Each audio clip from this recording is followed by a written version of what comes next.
$23.500 ga bir xonali ikkinchi etajdan hadavoy lokatsiyadan zo'r kvartira topib qo'ydim do'stlar.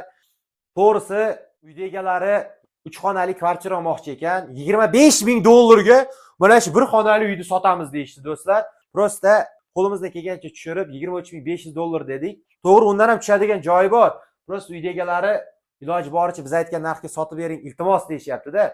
Gapni ochiqini aytish kerak. Prosta o'zlari 3 xonali uy olib kengayapti ekan. Masalan, farzandlari ko'p ekan, shundan kelib chiqqan holda kengayish kerak. Shuning uchun do'stlar, iloji boricha uyda egasi aytgan narxga olsak ham birinchi o'rinda savob ham bo'ladi.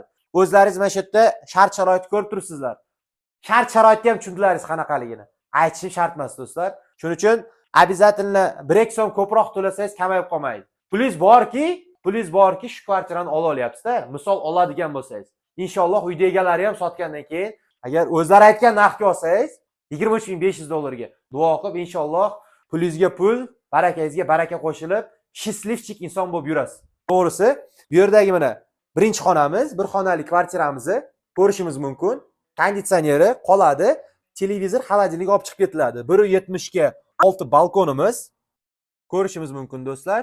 1.70 ga 6 balkon. To'g'rimizda mana kiraverish zonamiz.